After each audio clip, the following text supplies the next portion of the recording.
Alors, je suis au bassin des flots. Vous allez me dire, qu'est-ce que je fais ici? Ben, je vais vous montrer mon coup de cœur. Ce n'est pas l'œuvre de Suzanne Tesler, qui est la screw volante de 15 mètres qui est ici, qui est dans le bassin euh, en question où je me trouve. Ce n'est pas ça, mais c'est juste à côté, ce bunker allemand qui recèle quelque chose que vous n'aurez pas jamais vu parce que ça existe ailleurs, mais pas dans ce contexte-là. Alors, je suis venu vraiment pour cette œuvre-là. Vous allez me dire, est-ce qu'un bunker allemand peut être considéré comme une œuvre majeure? Dans ce contexte-là, oui, vous allez voir. Je vous en dis pas plus, on y va. Pour se rendre à mon coup de cœur, vraiment ce que j'ai préféré par-dessus tout à Bordeaux, ce coup de cœur-là, vous longez ce bassin. Ça s'appelle le bassin à flot. Croyez-le ou non, ce bassin a été créé en lien direct avec ce bunker qui a été bâti pendant la Deuxième Guerre mondiale. Alors il y a ce charmant, pour ceux qui aiment le jogging, c'est idéal, cette charmante promenade le long du bassin à flot, ils appellent ça comme ça. À gauche, vous avez plein de magasins, de tout ce qu'il faut là, pour se distraire. Alors, c'est fantastique comment Bordeaux a réussi à dynamiser un lieu qui était un peu à l'abandon. Pas un peu, qui était complètement à l'abandon dans les années 60. Ce fameux bunker qui est en fait une base de sous-marins qui a été bâtie pendant la Deuxième Guerre mondiale. En fait, il y a eu 5 bases de sous-marins qui ont été bâties en France. Et c'est le seul qui reste. C'est la seule qui reste. Et c'était un mastodonte de béton. 600 000 tonnes de béton a servi pour construire ce monstre-là. Vous ne le voyez pas tellement, mais c'est immense. C'est plus de 200 mètres de long par 100 mètres de large. Alors c'est immense.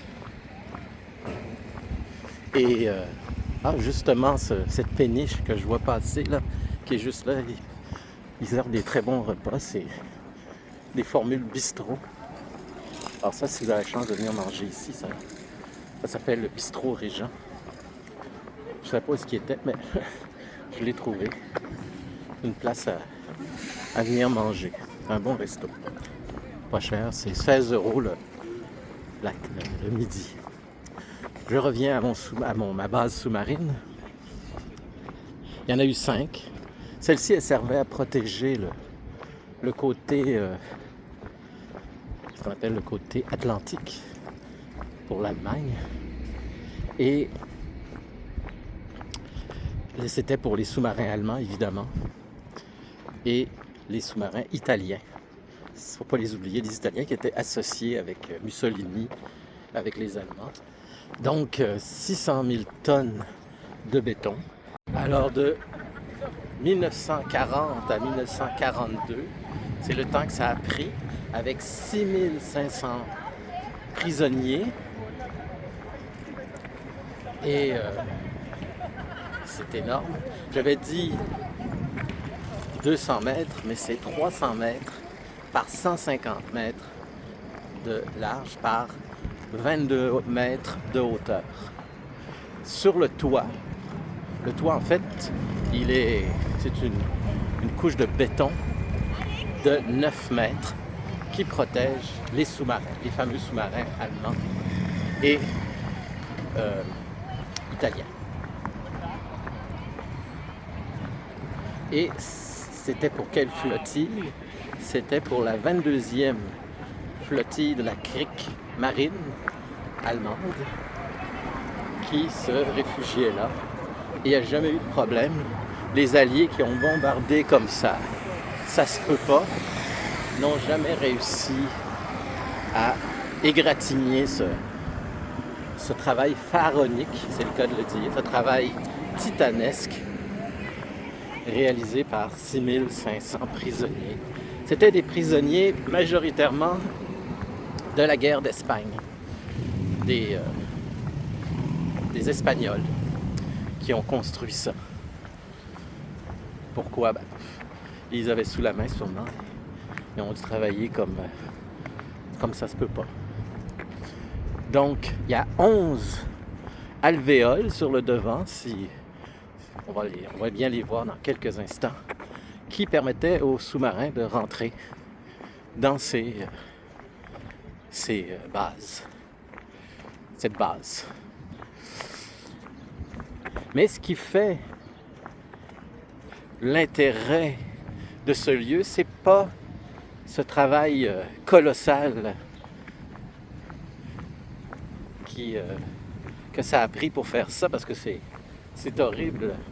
Parce que imaginez les morts que ça a engendré, les sous-marins qui ont torpillé des bateaux civils, parce que les sous-marins allemands n'attaquaient pas seulement l'ennemi, mais des civils aussi, qui faisaient peur. C'était les meilleurs sous-marins au monde, les U-boats qu'on appelle. Et je peux vous dire qu'il y a beaucoup de gens qui sont morts. C'était une arme redoutable. Mais c'est pas ça qui fait le lieu, l'intérêt du lieu. Je vous garde la surprise. Il y a une autre chose incroyable avec cette base sous-marine, c'est que ces 600 000 tonnes de béton qui ont servi à construire pendant 2 ans, c'est soutenu par 2000 pieux de bois. Incroyable. Des pieux de bois qui tiennent dans l'eau 600 000 tonnes de béton. Comment ça fait pour tenir? Les mystères de la vie. Moi-même, je me le questionne. Mais ça ne donne pas à ce lieu, encore là, l'intérêt que j'y donne comme attraction. Pour moi, c'est l'attraction la plus spectaculaire que vous pouvez y avoir dans ce lieu. Et vous n'aurez aucun équivalent au monde, ça je peux vous le garantir. Ça n'existe nulle part ailleurs. Vraiment. Ah oui, il y a une petite anecdote, je ne suis pas sûr si c'est vrai ou faux, mais dans le premier Indiana Jones, il y a une séquence où ça se passe dans une base sous-marine, de sous-marins, et vers la fin, et je pense, je suis même presque sûr que c'était dans cette base-là qu'a été tourné Indiana Jones, le premier, Raider of the Lost Ark, les aventuriers de l'Arche perdue.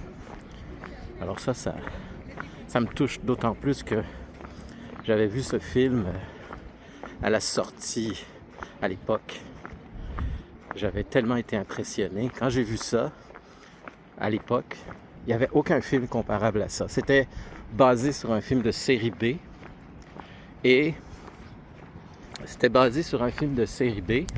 Et sauf que Indiana Jones avait fait une aventure à la Tintin. Il s'est inspiré des aventures de Tintin. Tintin, on pourrait associer ça aussi au film de série B par sa simplicité. Donc, dans Tintin, ça n'arrête jamais. Tac, tac, tac, c'est continu. Quand ça finit, ça recommence. Ça n'avait jamais été fait vraiment, ce genre de film-là, à part un film qui s'appelle L'Homme de Rio, des années 60, dont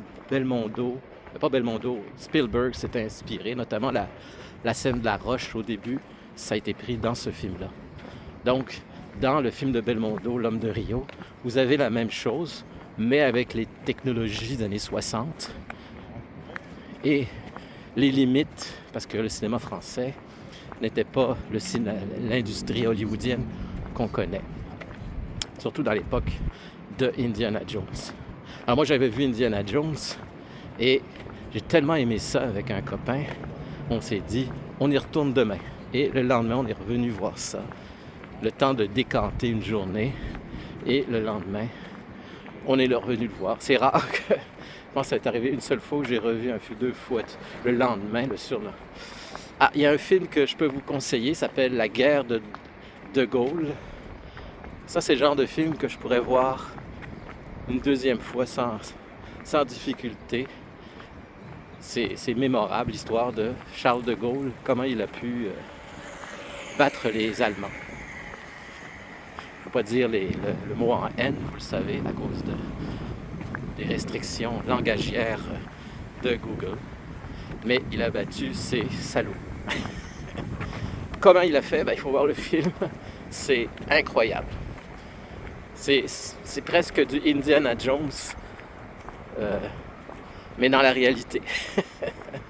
Donc, on est dans les histoires de guerre, on a un bunker allemand, mais c'est pas ça qui fait que c'est l'attraction pour moi la plus intéressante de Bordeaux.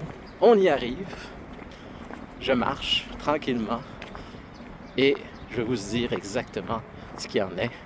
Et vous allez même le voir parce que je peux filmer sans problème à l'intérieur du bunker, de la base sous-marine si vous préférez. Alors, dernière chose avant de rentrer dans ce lieu unique qui s'appelle le bassin des Lumières. Je vous expliquerai après, tout de suite après. Dernière chose, vous voyez le toit, c'est des poutres de béton qui ont été placées là, des immenses poutres, et ça limitait le dégât des bombes des Alliés sur la base sous-marine. Parce que les Alliés ont bombardé sans relâche cette base-là, mais ces 9 mètres de béton d'épaisseur n'ont rien pu faire. Alors j'arrive, le bassin des Lumières, qu'est-ce que c'est? C'est un lieu multimédia en lien avec l'art. C'est une galerie, ils ont transformé un centre qui est la base sous-marine en lieu de création unique. Et vous allez voir, le résultat est sidérant, totalement sidérant. Alors vous êtes prêts pour la magie du bassin des Lumières?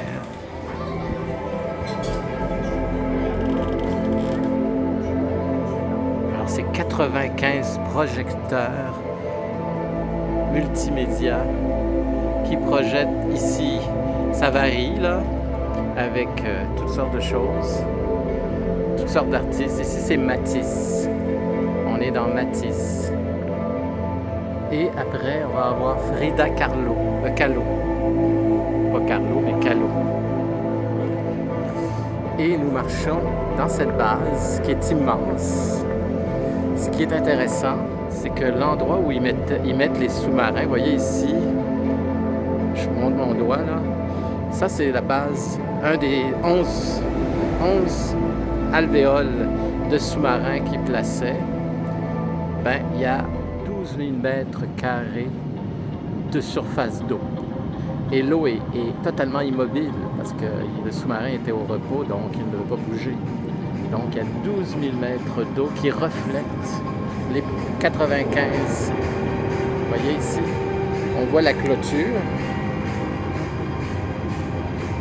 Je fais attention là, de ne pas tomber dans l'eau, il n'y a aucun risque parce qu'il y a des clôtures.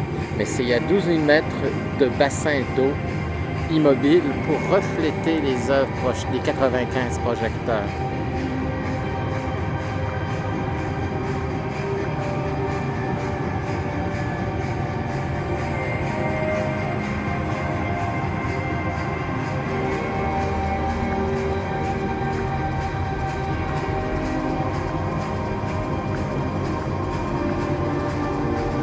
Alors ceux qui connaissent Matisse travaillent avec le papier découpé, des lignes très spontanées, tout comme son rival de l'époque qui était Picasso. Mais là on est dans Matisse. Alors tout est bien indiqué, il n'y a aucun risque de tomber dans l'eau, je vous en rassure.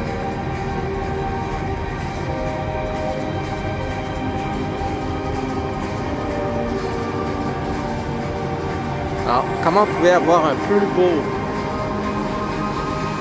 centre artistique, numérique, multimédia, aussi grand. Impossible d'avoir quelque chose. Ça prend une base sous-marine, hein? Et il en reste plus. C'est je pense que c'est une des dernières. C'est la dernière. Parce qu'elle a été tellement bien construite par les prisonniers espagnols que on peut rien dire contre.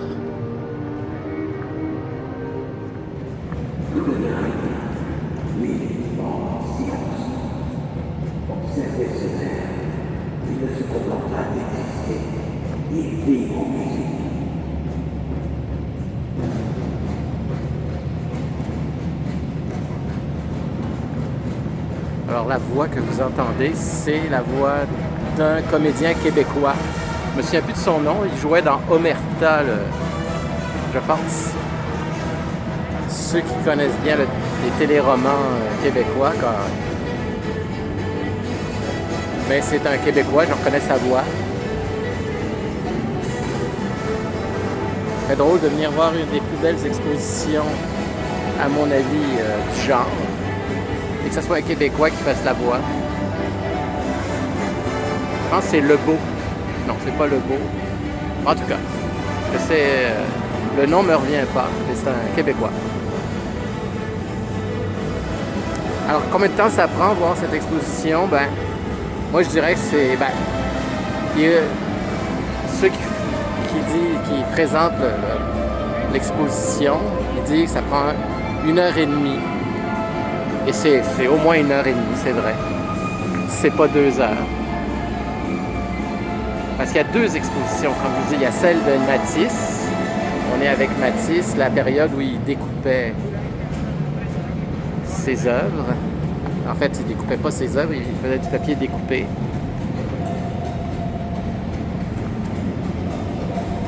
Alors, l'effet de réflexion est magistral.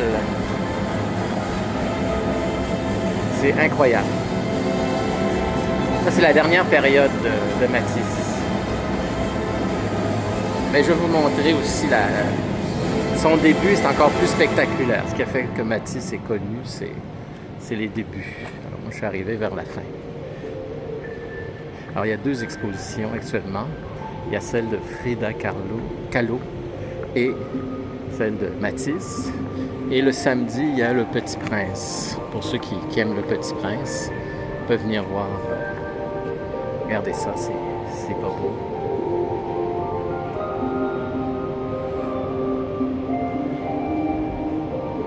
Il n'y a personne qui peut rester insensible à une magie comme telle.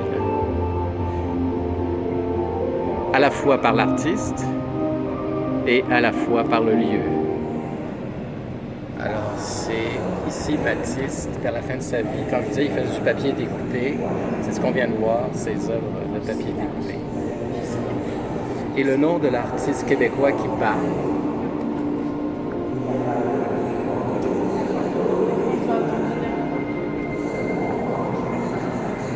Celui que vous entendez, là, c'est Pierre Lebeau. Son nom me revient. Pierre Lebeau. Je pense que je me trompe pas.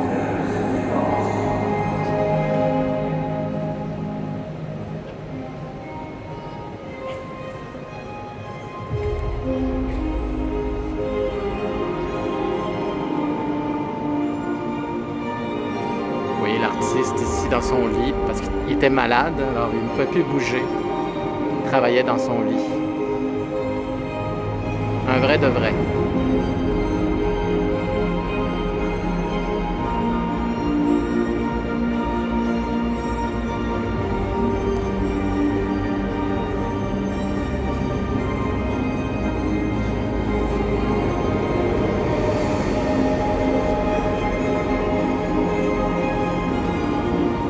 Alors on me pose la question,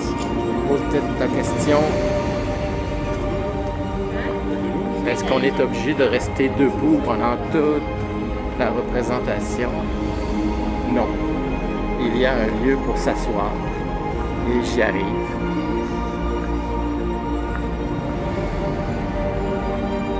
Alors pendant toute la représentation, vous pouvez vous asseoir dans des gradins comme ceux-ci. Et vous êtes vraiment bien. Regardez, je vais vous montrer. C'est ça que vous voyez.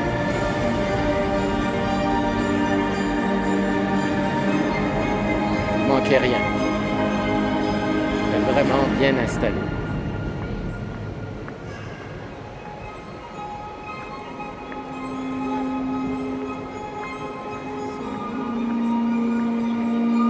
Voyez, là je suis assis dans les gradins et vous êtes vraiment super bien installé.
Là, c'est Frida Kahlo qui commence, qui est la deuxième représentation avec Matisse.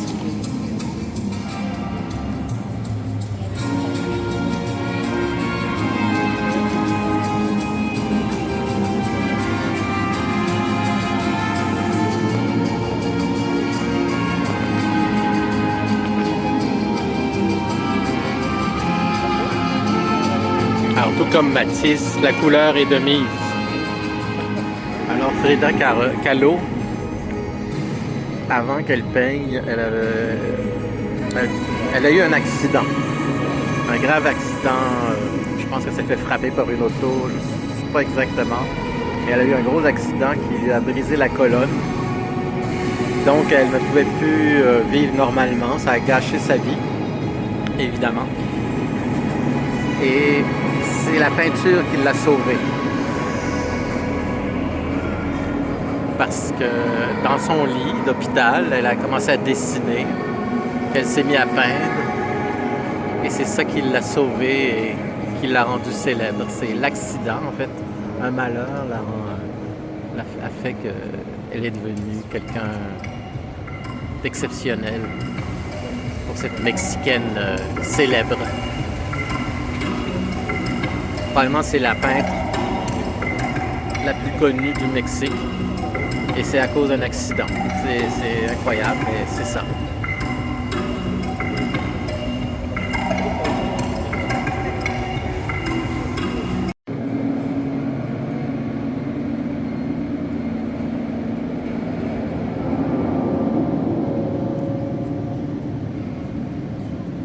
Alors, nous sommes de retour avec l'exposition de Matisse. Ça, c'est l'intro de présentation du lieu. Assez réussi, merci.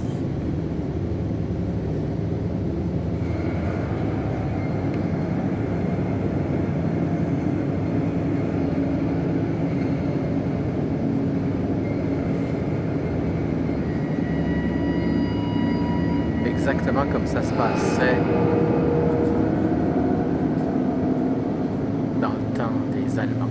Alors voici l'œuvre la plus célèbre de Matisse qui s'appelle La Danse.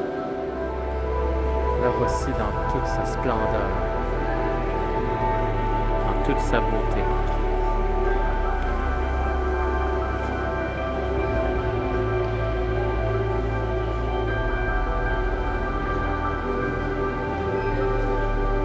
La danse.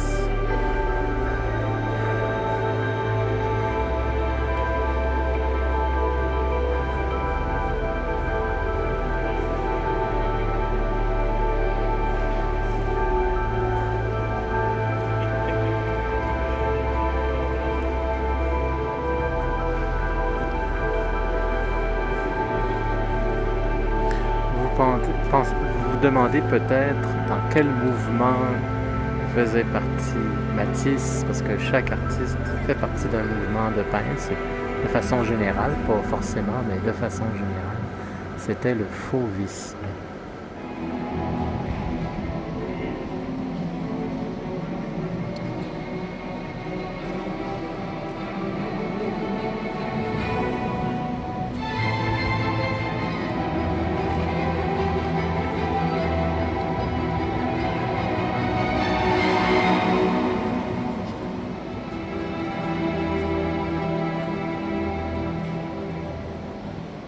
J'espère que cette exposition incroyable, comme vous pouvez voir, vous a plu. Elle vaut le déplacement. Pour moi, c'est mon coup de cœur à Bordeaux. S'il y a une chose que vous devrez prioriser si vous venez à Bordeaux, d'après moi, si vous aimez l'art, si vous passez par Bordeaux, c'est de venir voir cette exposition extraordinaire. Il n'y a pas que ça, il y a d'autres petites attractions, mais c'est surtout cette projection avec ces multiples projecteurs. 95, je vous disais, là. 95 projecteurs numériques dans une base de sous-marin avec une réflexion des bassins de là où les sous-marins étaient. Ça en fait un lieu unique. Vraiment unique au monde. C'est étourdissant, comme vous pouvez voir. C'est magique. Je voudrais juste terminer sur une chose, sur une pensée, la mienne.